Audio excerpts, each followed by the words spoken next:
Very nice to be with you this afternoon. Obviously, your center is a very well-known center in the behavior change domain. So I can see that without knowing you very well, some of your names sounds familiar to me. So very happy to be here with you to present this paper and this idea, and mostly also to discuss this idea with you. And yes, so okay, Oscar, you told everything you need to know about myself. So I'm an interdisciplinary researcher, mixing different topics from behavioral medicine, digital health, data science, and climate change. And I'm a former UCSD postdoc in control system engineering. So it's a postdoc I did with Eric Heckler, and I'm mentioning this specific information right now because it's during that postdoc that I started to develop some good skills in terms of methods related to behavior change. And it's also during that postdoc that I met Olga Persky, and we worked together on this paper that I'm presenting today. And yeah, basically it's the starting point for me in terms of methods. The paper is about 4 ideas that are just here. We are making 4 propositions. The first one is to shift from low to high resolution behavioral assessment in the behavior change domain, from group only to group and individual level statistical inference, and from narrative models to dynamic computational model. And the last one is from static to adaptive intervention. So I will go through each of these points, and we will discuss a bit these different ideas. The first one about the shift from low to high resolution is mainly related to the widespread adoption of mobile technologies some years ago, with the launch of the iPhone in 2007 and the Fitbit. And here I would like to show you two pictures that speak for themselves. On the right, you have like the classical longitudinal assessment of physical activity during a trial with self-report physical activity in baseline, 1 month, 3 months, and 6 months. And at the left, you have a time series collected with a Fitbit during a trial also, but for one participant. And as you can see on these 2 pictures, shifting from 2 different resolution, from low resolution on the right to high resolution on the left, give us a totally different picture of what is happening in terms of behavior change. This is true also not only for activity monitors, but also like other indicators. So here, for example, you have an example for depression. On the left, a depression for an individual. So it was like a weekly estimation of depression. And on the right, same things, classical view of longitudinal study about depression. So again, the 2 pictures are speaking for themselves. There is a big change in our way of observing and conceptualizing how things change over time. Sorry for that. Just one thing, because I use the term innovative in my title.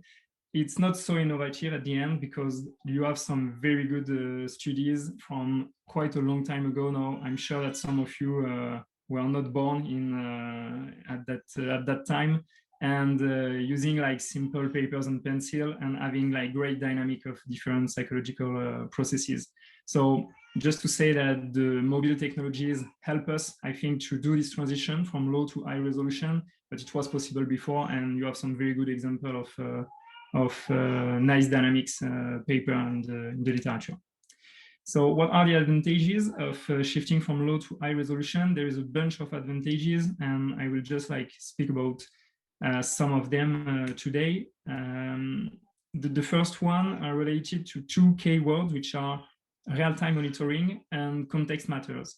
So real-time monitoring, it's because today with these mobile technologies, something which is great is that we can really observe the changes in the behaviors at very concrete and precise moment in the daily life of someone or group.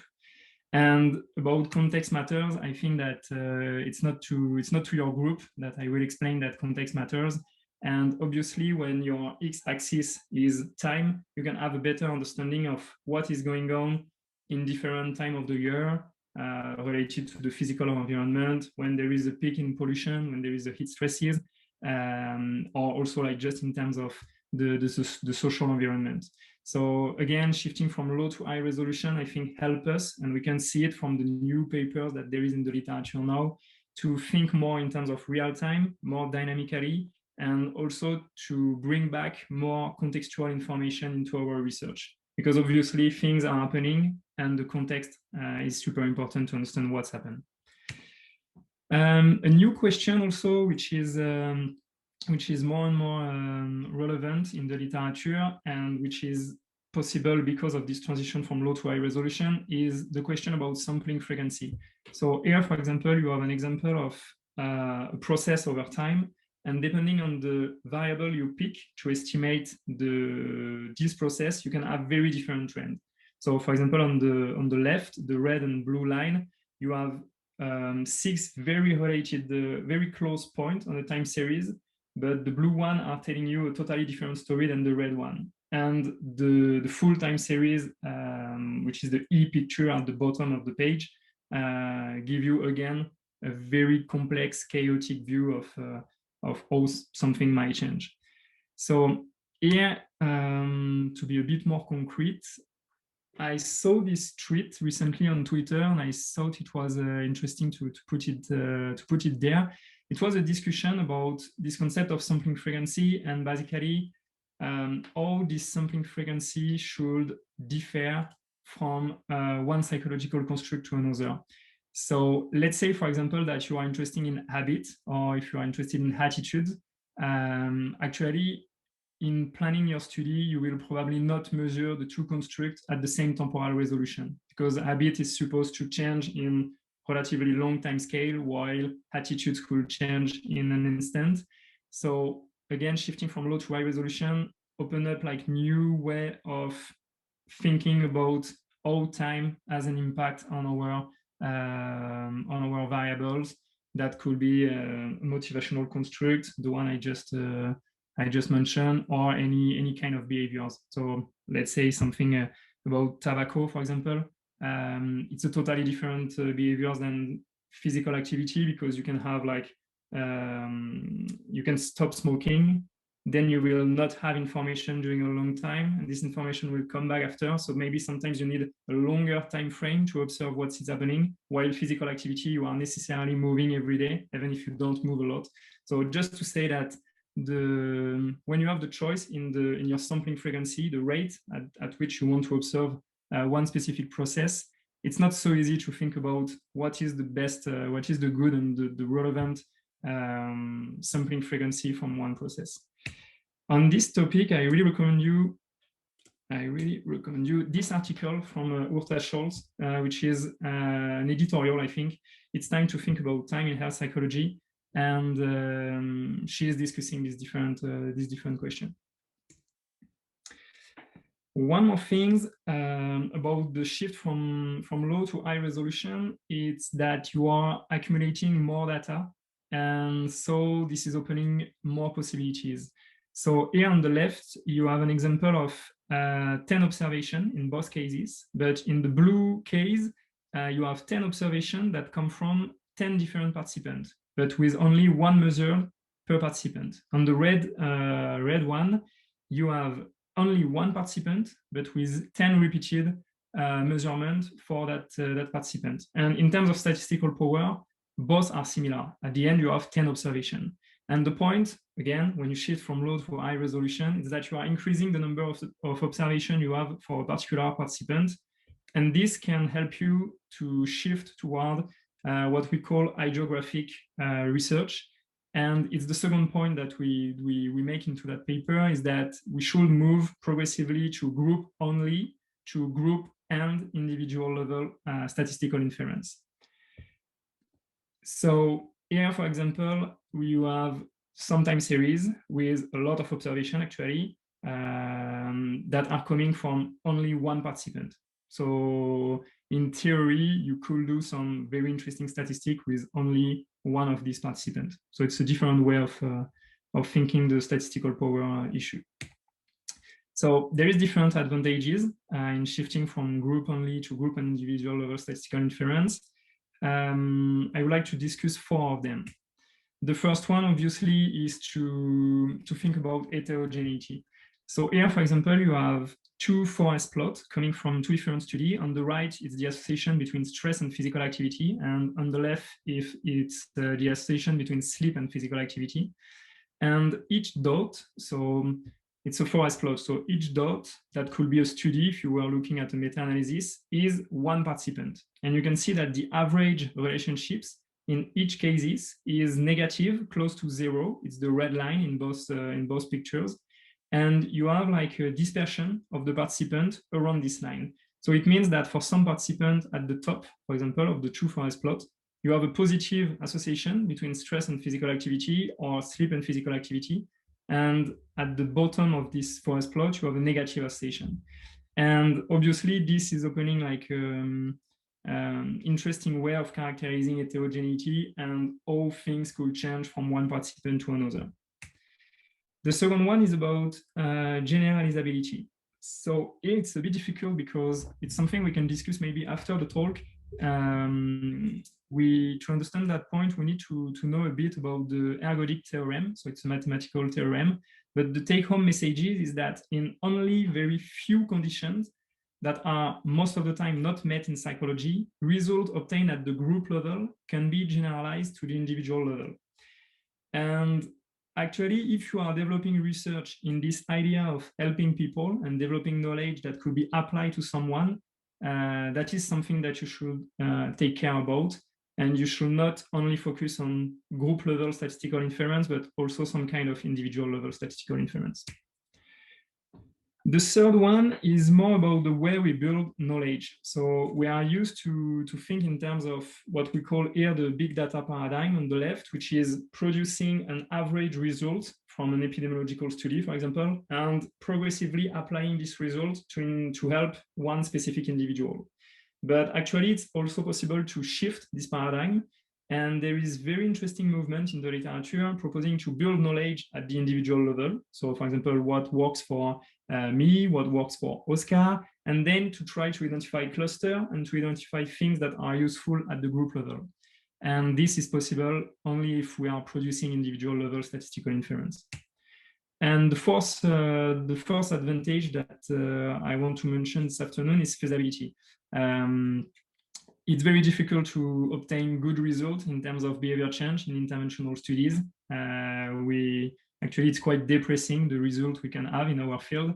And it might be a waste of time and a waste of money to engage in big studies using like very time-consuming RCTs when you have very good trials that are called N-of-1 trials most of the time in the literature that could provide very good statistical inference at the individual level, and that could help us to validate like prior hypotheses before maybe moving to an RCT later. But feasibility obviously is very important because you only need 10 participants to really test well an hypothesis. So here are the 2 propositions, moving from low to high resolution and moving from group level only to group level and person-specific high geographic research. The point is that these 2 things are opening new interventional possibilities. And it's the third point of the paper, from static to adaptive, and fancy word, but I will define it later, continuous tuning intervention.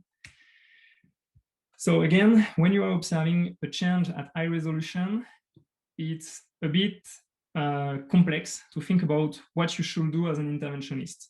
You can detect some specific period in a time series where something is happening, and you can detect different change from different persons.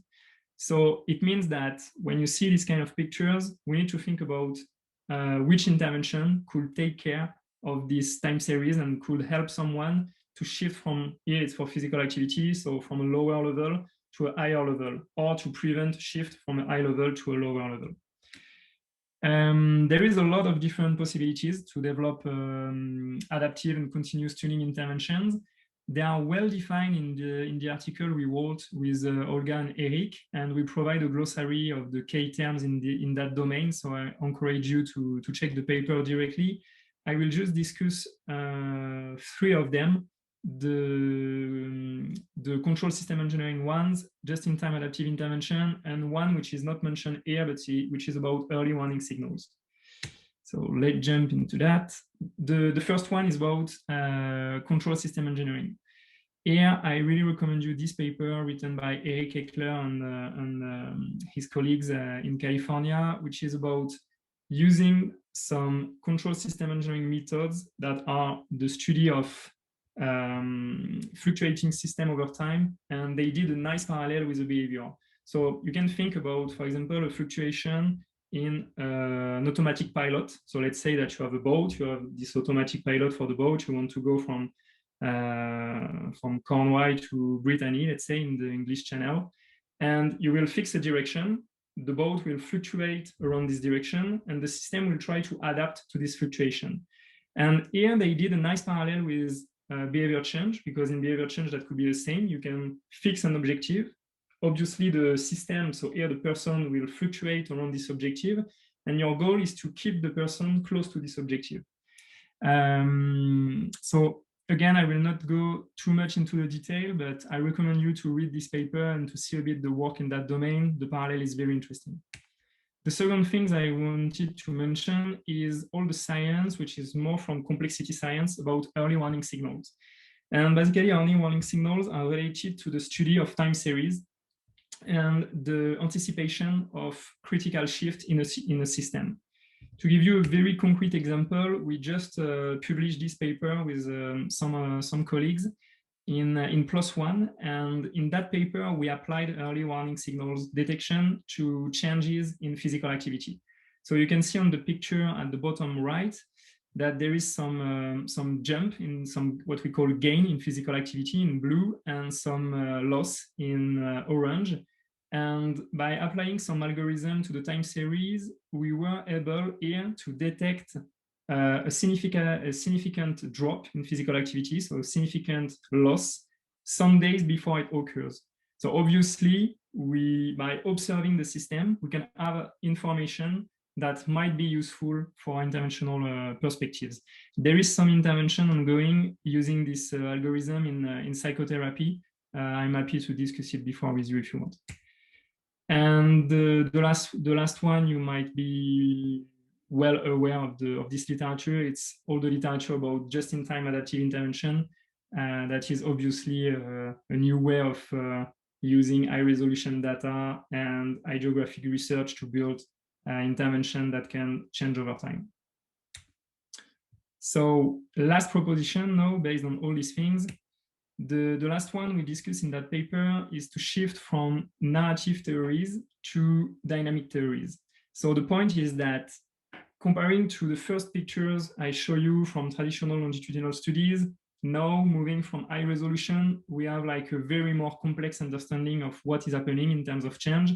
And most of the theories we have so far are not very helpful to think all these changes over time and to think dynamically about behavior change. So, sorry, okay. In the paper, we use that one, which is on the top right, the role of time in theory and theory building, to discuss what should be the key element of a theories. And in that paper, they said, the authors, that you should define the what in the K construct, the how they are related, the why they are related, the where they are related, when, and to whom.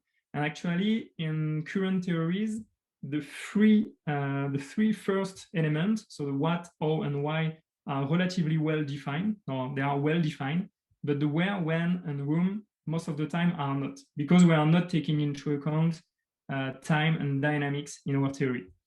So there is a way to take into account time in a better way in our theory, and it's computational modeling. So computational modeling, I can give you an example here with the social cognitive theory, is trying to transform a narrative theory, which is on the left here with the good boxes and arrows that we do love, and to put some ordinary differential equation, so some mathematical equation, to each of these relationships. And then you can specify some scenarios. So here, for example, we have what we could call the system on the right. And because each of the parameters are related with ordinary differential equations, so mathematical equation, we can try to do some scenarios. So let's say that, for example, there is a 1 point increase in self-efficacy on one day.